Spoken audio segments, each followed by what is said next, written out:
mais bien sûr parce que seen patron moo am obsession boobu moom nee na du am adversaire politique Charles da doon wax ni lu xew ëllëg responsabilité Ousmane Sonko la fan nga ko teg Ousmane Sonko dafa invoquer droit boo xam ne constitution moo ko may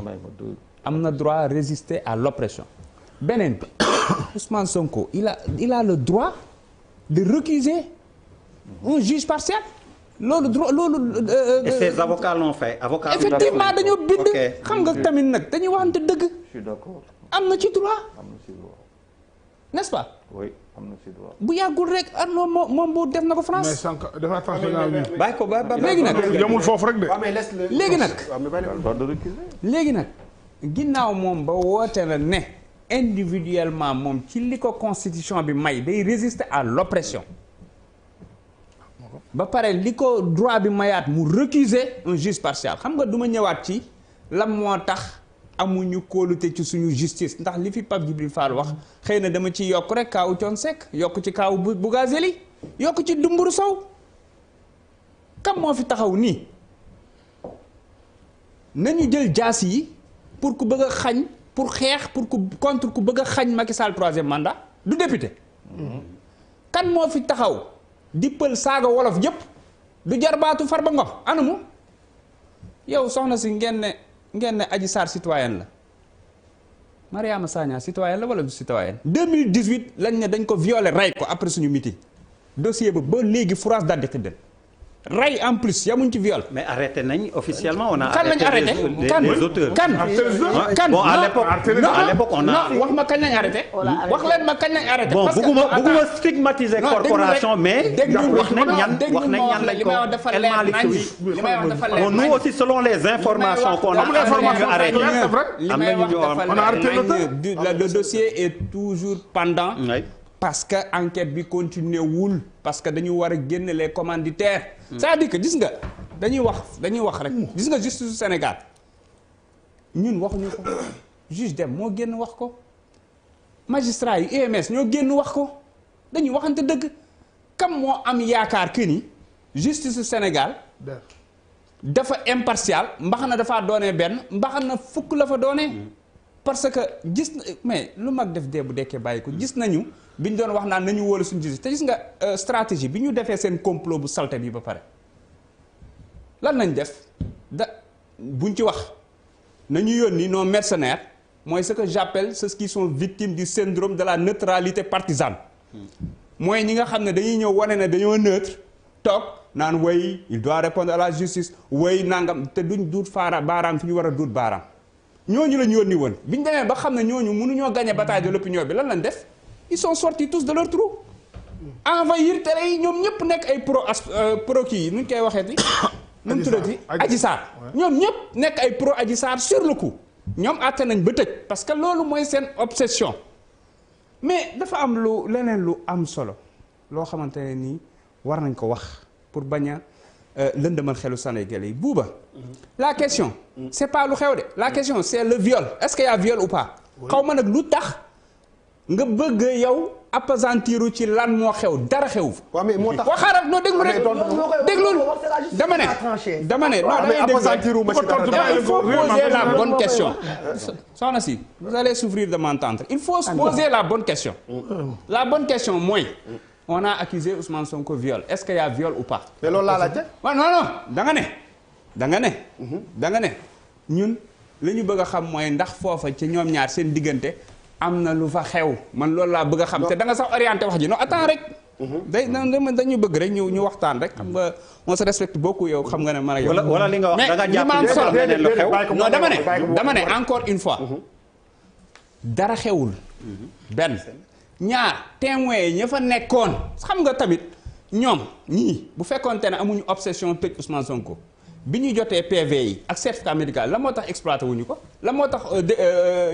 jëluñu version témoins yi ils l'ont reçu de non écoute ils l'ont reçu moi j'ai le document ma ne le document bi ñu jot ñoom bi rapporteur bi bind PV yaa ngi ci dañ ko cité nommément ak certificat médical Assemblée nationale après nga xam ne ñoom ñekk témoin doo bëgg a xam quoi nga baal ma sëñ bi débattre ma ak yow ngeen dama laaj ma ne mais bàyyi ko mu terminer. ma ne fii ba may ñibbi du ma wax ak yow. dama ne. man dinaa wax ak yow. li leer ba leer mooy ñoom li ñu jot PV yaa ngi ci leer ndax ñu certificat médical bi yaa ngi ci est-ce que ñoom sukkandiku kuñ ci de. amul problème bu leen neexee ñu bañ a solidarité assemblée nationale 94 milliards enquête parlementaire nan la demee woon. respecté wuñu règle yi génn def seen déclaration ne dañuy ragg Mamour Diallo fan la dossier ba mujjee tey 94 milliards yi anam non-lieu total moom daf ne encore une fois s'il respecte les procédures amul problème mais dans ce pays là dañuy accepter nguur gi ba ñu ñëwee ba léegi di salfaañe yoon nu mu leen neexee ba bëgg ñi bëgg a nit ñi saa yu ñu toogee naan nañu wuy ji yoon nañu wuy ji xam nga lan mooy lan la ñu war a wax tey jii nii wax ji xam nga lan la mooy le complot bi nga xam ne preuve yi dañoo bari pour théoriser ko preuve yi dañoo bari mooy Adji Sarr daf ne président Ousmane Sonko daf ma violé viol répétitif maanaam dafa ñëw violé ma demaat ñëwaat violé ma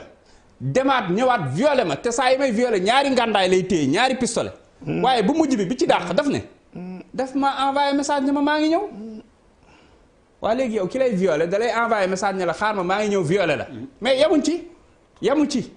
ba ñu defee réquisition yi lan la déclaré dafa effacé message bi parce que kii am messagerie am dafa feesoon mais yamuñ ci bañ defee réquisition yi ils se sont trouvés que message bi ñu envoyé benn naar moo ko envoyé ñu tegaat ci côté ba mais dafa am leneen lu leer ginnaaw ba ñoom nanguwuñoo déglu avocat bi Sidi Ahmed Mbaye déglu cité nanguwuñoo déglu médecin bi mais dafa am lu ci gën a garaaw nit que ba mu xëyee woo kenn ci suñuy avocat pour setal deram raccroché juum yónnee ko message yàlla rek moo ma tiim ku dee ak sa bàmmeel j'ai vu le message ce que je vous conseille dans ce dossier DSK ni ko Ousmane Sonko waxee noonu la demee mooy bu leen ko tëj ndax réew mi mën naa yëngu waaye da ngeen koy traîner dans la boue ba du tekkeeti daal ci Sénégal mooy lan on va organiser un procès salace où la fille qui a été kidnappée qui a été préparé va faire un récit digne d'une pornographie peut-être même sadomasochiste je le dis clairement parce que lu ñu ci jublu mooy seytaane waxul dëgg mais yàq na xel nañu taqal Ousmane Sonko gis nga 2014 ba léegi yéen a ngi wax askan wi que ni Ousmane Sonko mook ñu na mi ngeen yaakaar ne mooy waaja du waaja mook yu na yam munul yam ak yéen ndax lu tax 2014 ba léegi lan la Ousmane Sonko déggul Ousmane Sonko salafiste la Ousmane Sonko djihadiste la Ousmane Sonko rebelle la Ousmane Sonko on a envoyé des gendarmes chez sa maman pour nangu ay parrainage Ousmane Sonko on a caillassé son siège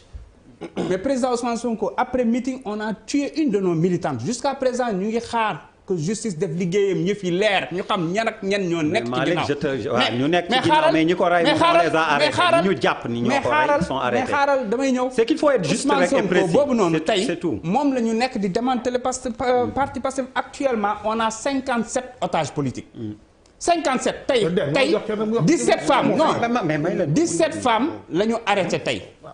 ba léegi nii ñu ngi leen tëj ñoom may mun a jiyee xam nga loolu waxuñu leen sax motif parce que ñoom dañoo taxaw jàkkaarloog presse di wax mais dafa am beneen bu gën a garaaw Birame Souleye Diop bi nga xam ne mooy administrateur général suñu parti pour terminer parce que ci cas boobu laay daaneel Birame Souleye Diop ak Abbas Fall ñu ngi leen téye Birame Souleye Diop ñëpp xam nañ ko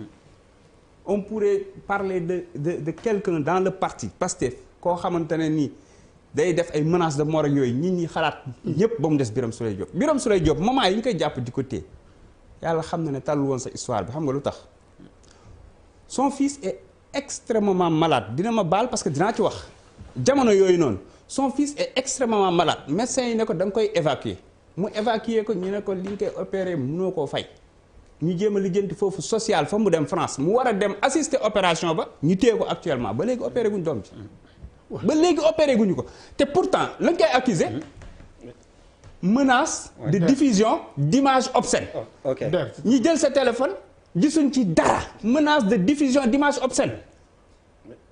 kan la menacé yan image lay xanaa buñ diffusé woon sax mais kan la menacé waaw mais dama lay la non wax déggoo li ma la wax dañ ne menace de diffusion d'images obscènes loolu lañ koy topp merci Der oui je vais rappeler à Ndiaye rek lu mu waxoon ci télévision ci farañ fàcc moo ko waxoon déglu ma la moo taxaw tëgg dënn fii devant les Sénégalais ne borom salon bi wax na moom moo taxaw faram fàcce ne borom salon bi ci complot bi la bokk devant tous les Sénégalais tegal leen kase bi moom moo ni borom salon bi ci complot yi la bokk tey mu taxaw ne borom salon bi témoigné na li gën a grave ko pour wala ñii rek seen i wax